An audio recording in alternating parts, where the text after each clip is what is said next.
Hey guys, welcome back to the channel. My name is Aaron. We're going to be going over some Vanquish Soul Canine gameplay today. We're going to be looking at the interactions that it has in the new format. We're going to be prioritizing gameplay against the Justice Hunters deck since those are new and we're all learning how to play against them. So yeah, we've got 3 gameplays today. I'm going to have deck lists associated with all of them so you have a rough idea of what we're working with. I've got my socials and coaching links down below if you're interested. And yeah, let's get right into it. So we have the replay number 1. This was taken about a week ago, a little bit before release time, so we're both learning the deck. The gameplay maybe a little bit worse. And this is a rough deck list of what I'm working with. This is pretty much your pretty standard list. I don't remember the exact ratios of everything. The extra deck is pretty standard. I forgot all the extra pieces, but the important pieces are here. And then main deck, full canine package, and yeah. And then this is against the Shaddoll Dracotail deck. This is the list that you've seen me play, and he's testing it out for himself. So yeah, we've got a hand of Tactics, Borger, Stake Your Soul, Mad Love, and Caesar. And because it's a game 3, this is post side, sorry. And we're going to be aware that he's playing Shaddoll cards, so Winda is something we're concerned with, Arthalion is something we're concerned with. So we want to make sure that we have outs to that, and we don't want to put, or we don't want to activate cards that special summon, and then when he's allowed to chain 5 mana, Winda lock us, and then kind of push us out of the game. So the main way that we're able to play around that with this deck is by having Mad Love on the field and live. So Mad Love, or Winda will be 800 defense, and when you have Mad Love on the field, and especially on turn 0, they only really have the 5 mana diffusion. So that's like the biggest thing that they can, or the only real way that the deck can interact with you that is impactful. So as long as we have the outs of it, we're all good. So we're going to start with the normal summon Mad Love, and make sure that this is live for as long as possible. And we're going to use the other, like we're going to play with the rest of our hand. Right? We're going to play with the start and Stake Your Soul. That way that we always have these Earth and Darks in our hand. We go for Rosin here, get another Fire, and we're going to go for Rock, add it back, and now can search off of Xiaolong. We go for Holy Suit. Yeah, we just have whatever we need. Mad Love is always live this entire time. If he chooses to go for 5 mana into our Arthalion here, we're pretty content because we can afterwards, like we can clear the board, deal with whatever he does, and then afterwards we can Holy Suit summon itself and summon a Xiaolong for deck so we can get back into Ripper and do all of our K9 plays afterwards. Yeah, as played, once we Ripper, we're not longer really concerned with what he could do. If he has something like Emperor Nib, we've got Tactics, we've got plenty of other cards in our hands that we can work with. And I take back a play here. I realize that you're not going to get to Lantern from this point, so I make sure to add Case off of the Ripper so we can pop it with Masquerade and still get to the quick play spell. And yeah, we're just going to skim through this a little bit. So yeah, this is the end board. We've got Masquerade, we've got Ripper, which is not bad against this deck. We've got Force Release, and then all of our attributes, and along with Azuna. And then we still got that Mad Love. We go for the Borger draw. Now that at this point in the turn, we're no longer concerned with 5 mana. We've got Ripper, obviously. And then we draw Ash. Obviously, fantastic card. Hits both of their spell cards, which are the primary interactions that they have. And he's asking for this. So he leads with Ketsu. You can obviously Ash this. I think there's no real problem with that. I kind of, in general, just like kind of hold my interactions. Obviously, there's points when you should, like if your opponent needs Obedience School and you have Ash Blossom, you should do it. But like, if I Ash this, we turn on things like Thrust. If he has Shaddoll Fusion, like, I think there's a lot of different punishes for like just ashing Ketsu first action. And we have enough layers of interaction that if he uses his entire hand or goes for whatever, and our Arthalion to bounce our board, like we're still going to be pretty content with whatever we have left over. So we let it resolve, and he's going to fuse, or he's asking for what's known, so he knows all 3 attributes, and he's going to fuse his entire hand away. Sorry, I chained Borger to draw, since we have a feeling that we're going to have some stuff to deal with, and we are correct. He fuses 6 monsters, so he has 6 bounces. The chain gets a little bit messed up here. There's a lot of clicking around, and he's like kind of figuring out what to do. I have it all written down. What it somewhat ends up being. The ending chain is Arthalion 1, Hand 2, Urgala 3, Beast 4, Dragon 5. Sorry, Squamata is 4. It'll be sending a beast, and then yeah, Dragon is 5, targeting my field spell. My responses to this are going to be 6 Ripper to negate Dragon, so I get to keep the field spell. And then I will 7 Chain Rock, and I'm going to add back Holy Suit here. That way I have that notation. So we're going to let all this play out. His Arthalion is going to target all of my monsters, and then some of his cards in graveyard. I think some should also try and set up Winda for my follow-up. And there's nothing really that I can do here. I could, like, you think, oh, I could chain the quick play spell, popping Arthalion, which is like probably not a bad play, but then he can trigger Pan if I want to do that. He also gets to have all of his set cards, whatever. And I think I'd prefer to just like have the Ripper and the Werewolf back in my extra deck, so I can do the plays later if I get back to them. Because using them here don't actually provide anything relevant. So yeah, sets to Rahu's to play around like a potential Caesar Valleys pop, and obviously the trap. Yeah, sends Beast, like I said, off the Squamata, pops this with the Urgula instead of the quick place, or instead of the field spell, which I may not agree with, but I think he wanted to get the draw off of Flame pretty quickly on my turn. Yeah, we've got Ash for Rahu, and he goes Malulu attack. We're at 39, and we can pass. So here I Izuna. We still have our ability to Holy Sue, and the biggest thing is just to put it and so many bodies on board that when it doesn't matter on my turn. So, and then on my turn, the other thing we're going to do is we're going to not use effects that start chains.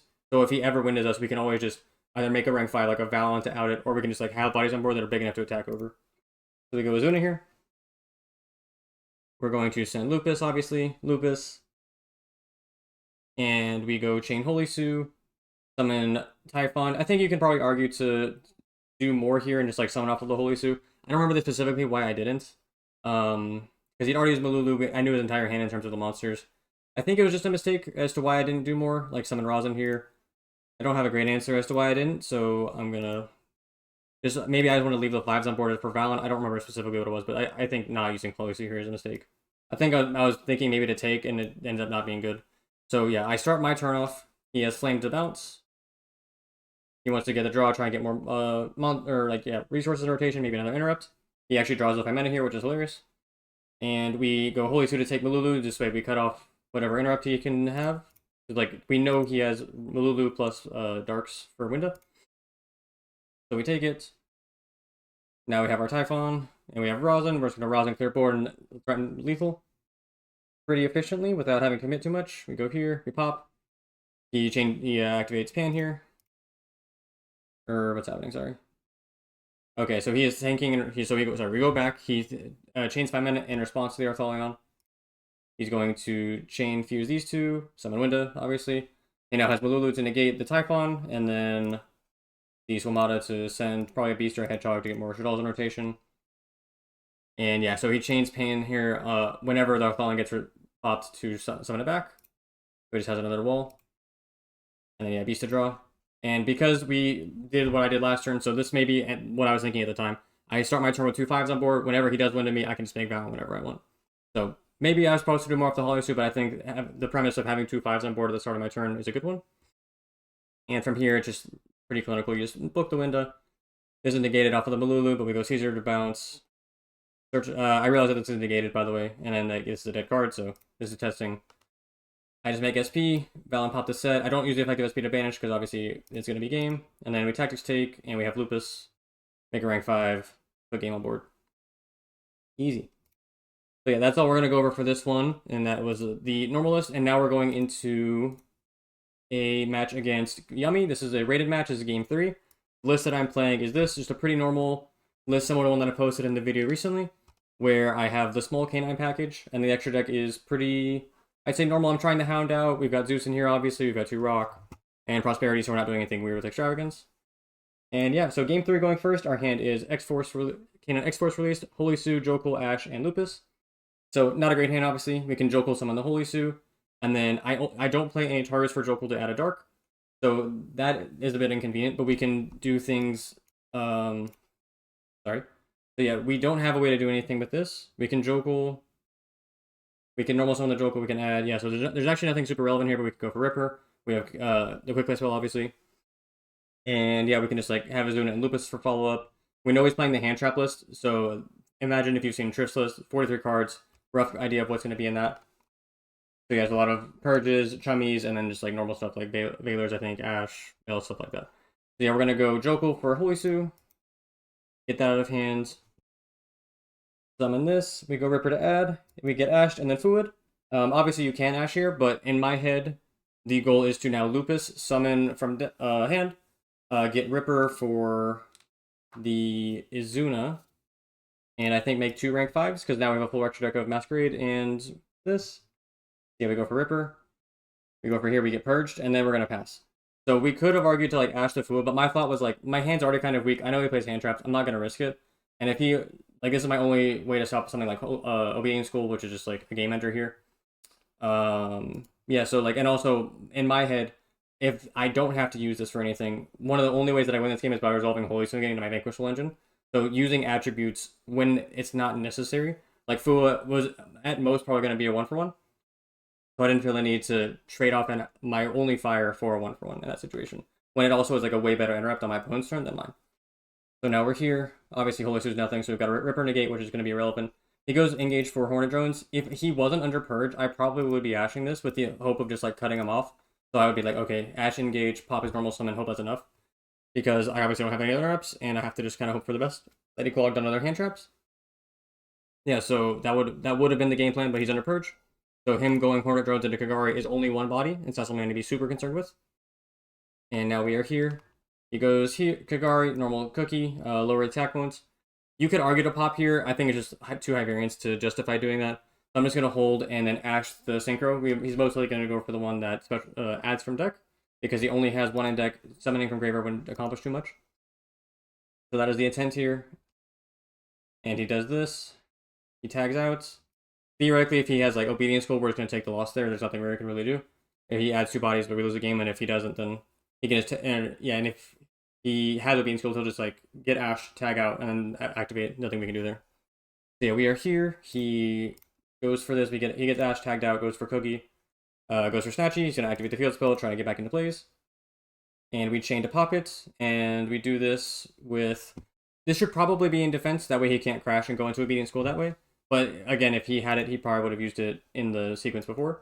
So not something we're super concerned with. He's going to set 2 and pass, so we're in a pretty good spot here. So we have a couple different options here. When he sets 2 going second, and especially in a hand trap build, which we're well aware of, right? We've seen Purge, we've seen Ash Fua. The cards that I'm concerned with when he sets 2 are Purge and Imperm, and then continuous trap cards. Werewolf checks the continuous trap cards currently, and it has Lupus under it, so it can't get Impermed, so that's fantastic. And then we've got this body, but currently, like, we don't have game. But if we go, like, summon Mad Love, get Purged, we lose the game. Or we don't lose the game, but, like, we're just, like, in a worse spot. So I recognize that there's no way to game here. So I'm like, okay, let's just play conservatively. We get 2 attacks off of Werewolf, we put a lot of pressure on board. We can rock add back the Holy Suit, so we get that back in rotation. And then we can just go for Zeus. Because, like I said, Purge and Imperm are the 2 main targets here. If we go make Zeus here, we just check both of them. We set this in case something goes wrong. We add back this. And then we go for Zeus. And he tries to Imperm it. He could, if he tried to Imperm the rock, we could just chain... I think maybe I was supposed to make the Zeus before I activate Rock Effect. But technically he would just... I would Zeus and then chain Rock, and then he would chain Imperm there. So maybe doing it this way is a little bit better. That way he doesn't chain the Imperm to Rock and then like lose the other back row to Werewolf. So I think this ended up being correct. We do this. We have Mad Love Holy Suit, obviously. We lose everything. But he has no cards. And now we just go for the good old game plan that everyone else is doing right now. This board has illegal. I fix it real quick. Yeah, we get Rosin in rotation. I recognize that we don't have game here, but the win con against Yummy is obviously just removing this minion. And he has no cards. So if we go SP here and clear his 1 relevance card, then it's going to be game over. And we have 1 SP into 1 draw. Can't really win the game from there. So that is that. I think a pretty easy game. Obviously didn't have a lot of interrupts. He didn't have a lot of pushes. But sometimes you have to win those grind games. Not everything's going to go super perfectly all the time. And then, yeah, so same list here. This is a match I played earlier today on Dueling Book Rated. That's what last match as well. And yeah, so we're going to play the mirror match here. I'm going to go over 2 different games, Games 1 and Game 3. I think they're both pretty interesting. So our opening hand here is Ash, Snow Devil, Mad Love, Izuna, Holy Suit. Hand's okay, not great, but we have Mad Love as a starter. And if that goes through, we're going to be okay.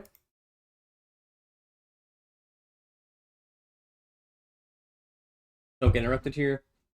And just go for normal stuff. I add Xiaolong here because we have 2 fires in rotation.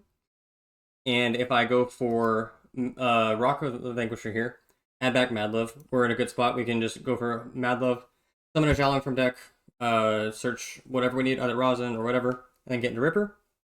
And if our Mad Love gets interacted with, either through a Bestial, Bell Crow, we can just summon Izuna and then get Ripper into Jokel and play from there.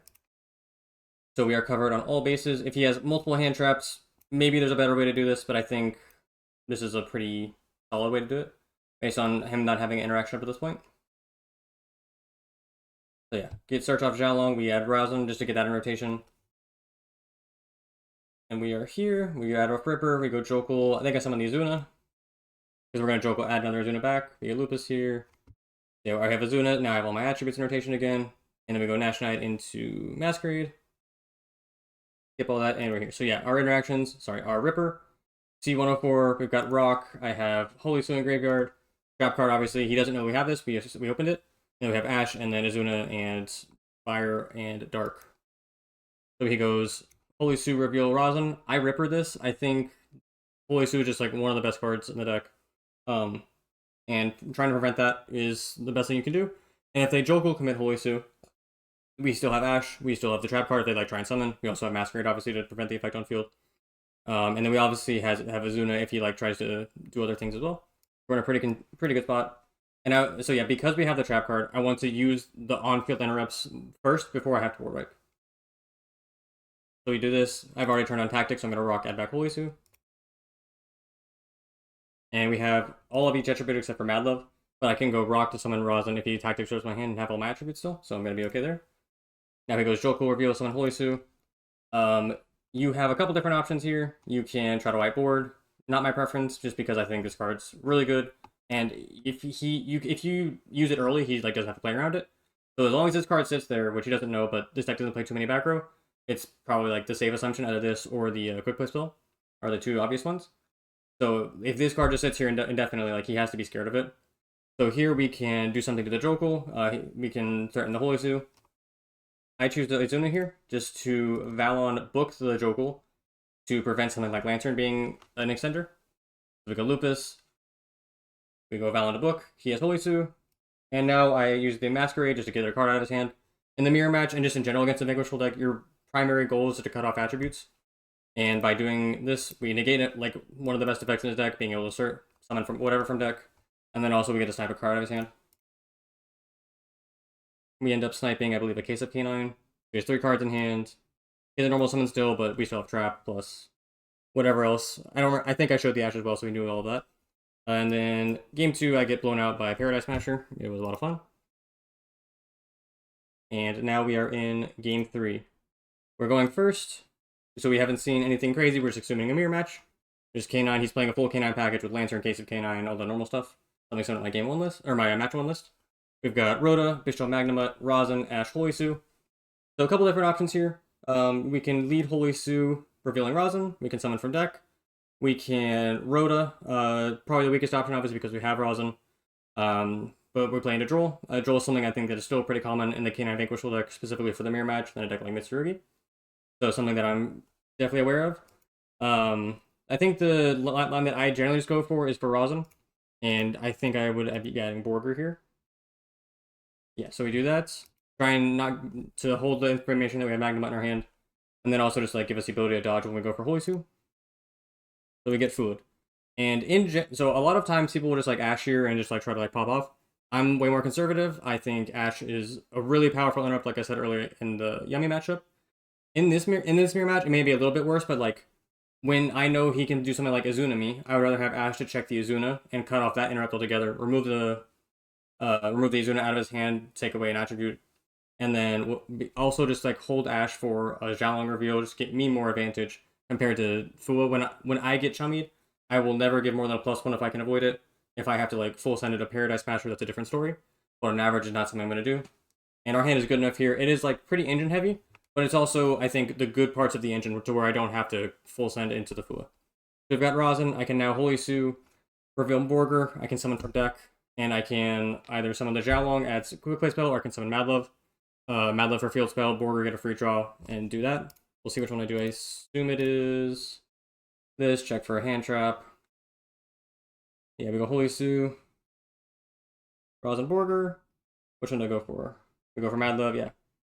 I like the Mad Love here just because being able to leave this on board is really just all it interrupts. We target Rosin, we get Caesar. Yeah, we already have Borger rotation, seems good to me. And we don't give so we give him the 1 draw off the Holy Sue, we don't give him anything off the rock. I Borger to draw, and I leave the Mad Love on the board so I don't have to worry about putting it back on board later. We're drawing to Thrust. I think the card I'm testing right now, I think it's pretty good. I go for Black Goat. This is the card that I'm playing as the primary target. I think against all of the 5 to 6 major decks, it has like a pretty good send. If they go like Reveal Jokel, it cuts off that. Mirror Match, it's like a little bit harder to like be specific in like what I want to always call. Holy Sue is just like a really safe bet. Especially when I end with it on board, just calling Holy Sue is really strong. So yeah, we go here. He goes Holy Sue. Reveal Rosin. We have Ash, obviously, if we need it, and plenty of fires. I think you can argue that I'm supposed to chain Caesar here. I think it's probably a mistake that I don't. So he goes for this, and I'm like, I think I'm pretty okay, all things considered. I also obviously have Mad Love as an effective bounce if I need to. So we go for this. I go Caesar to bounce. So I think I should try to enter the end phase before doing this. Um, because or I take it back. No, it is correct to Caesar here, but I'm just supposed to do it in the response to the effect. That way he can try to use effect. I can Caesar to pop, and then I can Ash his effect to summon. He in response to my Caesar changed his Caesar. I then go effect to pop. I expecting him kind of to pop the spell, to cut off the trap. Like so, you sacrifice a Caesar Valius. You give me knowledge of a Holy Suit, but you cut off the trap, which is probably one of the biggest blows in the mirror match. But he chooses to Earth Protect, revealing Holy Suit. So that kind of just gives away to me that he only has a dark. He doesn't have darks. It's kind of like maybe an aggressive read. Like there's maybe a chance that he's like, okay, this Caesar Valius being on board is like essential to me winning the game. But I think outing the field spell is a substantially more important decision. So yeah, I'm now playing my turn under the assumption that he doesn't have a dark in hand, because we know Holy Suit, and I believe he rolled a Rosin, and not chaining Holy Suit for a dark there. So Fire Dark to summon, I think is also just like the other dead giveaway. There was also a small argument for whenever he goes Caesar effective bounce, or his Caesar to become untargetable, you could chain my Mad Love to bounce. I choose not to because one, in real time I didn't think about it, but after reviewing it and thinking about it a little bit more, I kind of like him not having attributes in hand. I think it just makes the game way harder for him when he has to just like play with what's on board, and especially once he only goes dark, or he shows that he does not have a dark, then this just being like a 3k body is effectively useless. So yeah, we are here. We can... I don't think we can choose to mag anything, right? Yeah. No reason to do anything. At this point, we set the trap. We're content. You could argue to like not border post side because of cards like Thrust. We have Ash, so it's like less of a concern. We also can't get evenly matched because we're playing the mirror match. It's not really a card that I'm super concerned with. So he could like technically like go Thrust for Duster. That would be like annoying, assuming I didn't have Ash. But we can trap, protect our board. We can Black Goat, call Holy Suit or a Rosin or something. Make the game pretty hard for him, and it's pretty unlikely that we lose the game from there. It wouldn't be ideal, so that's not something I would do if I didn't have Ash, but it's something to keep in mind. And yeah, we go draw Holy Suit. He goes normal summon Rosin, and because I'm under the assumption he doesn't have a dark monster, I'm just gonna Ash the Rosin immediately. We know he has a Holy Suit, so like he can obviously get back into whatever if he does have it. But we have cards like Black Goat to cut it off. Like I'm not super concerned from here. We obviously have the trap to wipe the board. But yeah, he's in a pretty tough spot here if he can't get to a dark monster, so I'm gonna do everything in my power to prevent that. And that may not be the case for every mirror match. Like there's like you saw game one, like everyone had all the attributes, he had different plays. But now in here, like him getting to a dark makes his game a lot easier. And if my game plan is just to cut him off from a dark, and then if he does get to one somehow, or he drew it for turn, then we still have obviously the follow up of like Black Goat and Snow Devil. And obviously it's like our other Vanquishable interrupts. So we're in a good spot. He goes Rosin reveals Xiaolong for his effect, and then Xiaolong effect to summon. He goes Rock, so we know Xiaolong, he has Rosin after he adds back, and we know Holy Suit. I choose the Caesar Valius here. My goal here is to prevent him from resolving Xiaolong to search. So, like I said, we know Holy Suit, and he will then have a Rosin, and there's two unknowns. So there's a chance that this is his second one, either his second Rosin, another Xiaolong. Maybe he drew an Ash Blossom for turn. So my goal here is now to prevent him from being able to, one, this is a level 5, so just removing 5s is good. And then also, again, prevent him from getting to a Dark Monster. So we change Caesar here, and then later on we can, if he somehow gets to another fire through Sacred Soul or whatever, we have a trap to clear everything. And obviously we can Black Goat to prevent it. So you could argue that I should just like beat Black Goat in the Xiaolong, but from my perspective, him keeping the attribute in hand is just a negative over the course of the game, because everything he commits to the board is going to get wiped by the trap. So I'm not super concerned with, oh, like, I need to stop it from getting out on board. I'd rather just like Black Goat something like a Joggle, because that's going to stay there forever if he's for some reason drew it, and then I'm just going to wipe everything. Or I can like use it on my turn to try and end the game. So a couple of different options. But I want this card to trade for a resource instead of just like him baiting it for free and keeping the attribute in hand for his turn, or for future turns. So he goes Stake, he reveals Rosin. I chain Black Goat here because now I'm trading one for one. He has a Stake Your Soul, I'm Black Goat trading for it. So I went neutral in the exchange, and it's like a pretty positive change for me. Because like I said, Rosin, Holy Suit, unknown, and now there is an unknown now because he's Stake Your Soul. So this last card could be a fire, it could be a dead card, and in that situation, the game's just over. And yeah, I chained Blackout, and yeah, he backs him up. Last card with a second Sacred Soul, so I think we had the right read there, just playing around, cutting him off from fires. And yeah, obviously we have whatever other layers of interrupts to win the game from there on top of drop card. So the game's pretty locked up, but I think just good practice to make sure you're being mindful of all your decisions. And yeah, so that is going to be it. Hopefully these were all insightful looks at how to play your deck moving forward. Would appreciate like, commenting, subscribing, and yeah, see you in the next one. Appreciate it.